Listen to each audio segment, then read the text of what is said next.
अस्सलामुअलैकुम वरहमतुल्लाहि वबरकातुहू। दोस्तों, मैं मोहम्मद जाने आलम आप सभी के सामने हाजिर हूँ आई लव मदीना चैनल की जानिब से। मेरे प्यारे मुसलमान भाइयों, आज आप सभी के लिए एक सच्चे आशिक के रसूल, एक सहाबा किराम, जो प्यारे आका सरवर कायनात हज़रत मोहम्मद मुस्तफ़ा सल्लल्लाहु तआला अलैहि वसल्लम के चार खलीफा में से एक खलीफा हैं कि जिनका नाम हज़रत उमर रज़ियल्लाहु तआला अन्हु है। ये एक ऐसे बादशाह गुजरे हैं, ये एक ऐसे आशिक के रसूल गुजरे हैं कि जिनकी हुकूमत आधी दुनिया के ऊपर थी, और इन्होंने जिस तरीके से हुकूमत की, क़यामत तक कोई भी इनकी मिसाल में नहीं आ सकता है। मेरे प्यारे मुसलमान भाइयों, आप सभी जानते हैं इस चीज़ को कि हज़रत उमर रज़ियल्लाहु तआला अन्हु के क्या अखलाक थे, किस तरीके से उन्होंने अपनी ज़िंदगी गुजारी। यानी आपके पास जितनी भी दौलत थी आपने अल्लाह की राह में खर्च कर दिए, और यकीनन आप वो सहाबा किराम हैं, वो आशिक के रसूल हैं कि जिनके पास शैतान भी नहीं आया करता था, जिनसे शैतान खौफ खाया करता था। मेरे प्यारे मुसलमान भाइयों, सोचिए इस चीज़ को कि हज़रत उमर रज़ियल्लाहु तआला अन्हु के क्या शान होगी।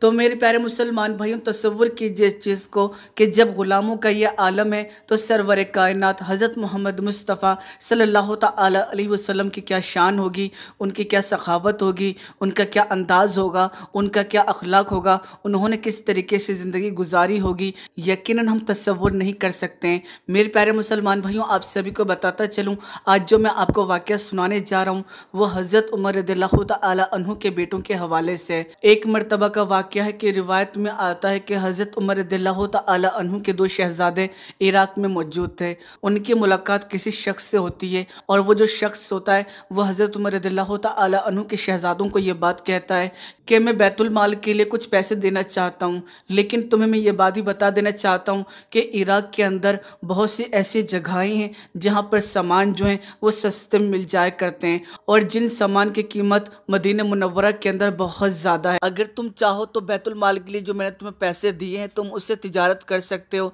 यानी इराक़ से सामान खरीद के सस्ते दामों के अंदर मदीना मुनव्वरा पहुँच कर तुम उन्हें महंगे दामों के अंदर बेच सकते हो, और फिर उन सामान को बेचने के बाद जो मुनाफा आएगा वो मुनाफा तुम्हारा हो जाएगा, और जो रकम मैंने तुम्हें बैतुल माल के लिए दी है तुम उसमें से निकाल कर बैतुल माल के अंदर भी डाल देना। तो मेरे प्यारे मुसलमान भाई, ये बात सुनने के बाद हज़रत उमर रज़ियल्लाहु तआला अन्हु के जो शहज़ादे थे यानी अब्दुल्ला बिन उमर जो थे, उनको ये बात जो थी वो बड़ी अच्छी लगी कि इसके अंदर तो हमारा बहुत ही ज़्यादा फ़ायदा है। यानी बैतुल माल के लिए जो पैसे दिए जा रहे हैं उनसे हम सामान ख़रीद लेंगे, और सामान ख़रीदने के बाद जो मुनाफा आएगा वो मुनाफा हमारा होगा, और जो पैसे बैतुल माल के लिए देने वहाँ पहुँचने के बाद बैतुल माल के लिए भी हम दे देंगे। तो ये तो फ़ायदे का सौदा है।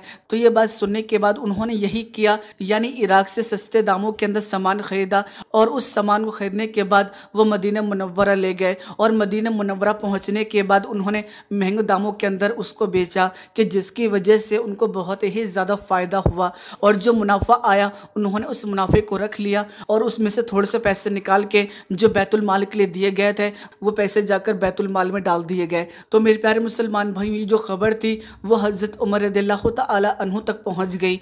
तो उन्होंने अपने शहज़ादों को यानी अपने बेटों को अपने पास बुलाया और उनसे ये बात कही कि मुझे ये बात मालूम पड़ी है कि तुमने अभी हाल फिलहाल में ही बहुत ही ज़्यादा मुनाफा कमाया है, तो बताओ तुमने वो कैसे कमाया। तो इस बात के ऊपर उन्होंने बताया कि बैतुल माल के लिए किसी ने पैसे दिए थे, और उसने ही हमें सलाह दी थी कि उन पैसों से इराक़ में सस्ते दामों के अंदर सामान ख़रीद लो, और मदीना मुनव्वरा में पहुँचने के बाद उसे महंगे दामों के अंदर बेच देना, जो मुनाफा आए वो तुम्हारा, और जो बैतुल माल के लिए मैंने पैसे दिए हैं वो बाद में तुम बैतुल माल में भी डाल देना। तो हमने उसकी बात के ऊपर अमल किया और हमें बहुत ही ज़्यादा मुनाफा हुआ। तो मेरे प्यारे मुसलमान भाई, ये बात सुनने के बाद हज़रत उमर रज़ियल्लाहु तआला अन्हु ने फरमाया कि तुमने तिजारत तो की है, तुम्हें मुनाफा भी हुआ है, लेकिन तुमने जो तिजारत की है वो बैतुल माल के पैसे से की है, उसकी रकम से की है, इसीलिए जितनी भी रकम आई है, जितना भी फ़ायदा आया है वो सभी का सभी बैतुल माल के अंदर ही डाल दो। तो मेरे प्यारे मुसलमान भाइयों, इस तरीके से हज़रत उमर रज़ियल्लाहु तआला अन्हु अपने शहज़ादों को समझाया करते थे, नसीहत दिया करते थे। लेकिन मेरे प्यारे मुसलमान भाइयों, इस वाक़े का सुनाने का मकसद मेरा एक बहुत ही अहम टॉपिक है। यानी अगर आज हम दरगाहों पर देखें तो किस तरीके से बिजनेस हो रहा है। कहने का मतलब यह है कि हम सभी जानते हैं कि दरगाहों के ऊपर, मज़ारों के ऊपर चादर चढ़ाई जाती है और वो जो चादर चढ़ाई जाती है उसका किस तरीके से बिजनेस हो रहा है हर कोई जानता है। जो नहीं जानते हैं मैं उन्हें आसान भाषा के अंदर समझाना चाहूँगा कि जो चादर आप दुकान से ख़रीदते हैं वो चादर मज़ार पर चढ़ने के बाद दोबारा से खादिम के ज़रिए दुकान तक पहुँच जाया करता है। यानी मेरे प्यारे मुसलमान भाई, जिस चादर को आपने मज़ार शरीफ पर पेश कर दिया लेकिन बाद में वही चादर दोबारा से दुकानें पहुंच जाती है, खादिम और दुकानदार जो हैं वो इस तरीके से बिजनेस कर रहे हैं। क्या यह आपकी नज़र में सही है? हरगिज़ सही नहीं है। और मैं आपको बता दूं, मैं किसी भी दरगाह के खिलाफ नहीं हूं, लेकिन जहां गलत होता है मैं वहां पर गलत ही बोलूँगा। मेरे प्यारे दोस्तों, जिस तरीके से दरगाहों पर हो रहा है वो यकीनन बहुत ही ज़्यादा गलत हो रहा है और इस तरह से जो पैसा कमाया जाता है वो सारा का सारा पैसा जो है वो हराम का हो जाता है। यानी दरगाह के ऊपर एक ही चादर महीने भर घूमती रहती है और उससे दुकानदार और खादिम जो होते हैं वो मोटी कमाई करते हैं। तस्वुर कीजिए इस चीज़ को कि अगर उसी पैसे को किसी गरीब के लिए इस्तेमाल किया जाता तो कितना ज़्यादा भला होता। लेकिन वो जो पैसे होते हैं उसमें दुकानदार का भी कमीशन बना होता है, साथ ही साथ खादिम का भी कमीशन बना होता है। और ये सिर्फ एक दरगाह के हवाले से बात नहीं कर रहा हूँ, हिंदुस्तान के अंदर जितनी भी दरगाहें, सिर्फ कुछ दरगाहों को छोड़कर अक्सर दरगाहों के अंदर यही चीज़ देखने को मिल रही है। ये बहुत गलत चीज़ हो रही है, ऐसा नहीं होना चाहिए था। और अगर एक ही चादर को बार बार पेश करना भी था तो उस रकम से लोगों की मदद करनी चाहिए थी। लेकिन अगर देखा जाए तो ऐसा कुछ भी नहीं हो रहा है। ये बड़े अफसोस का मुकाम है।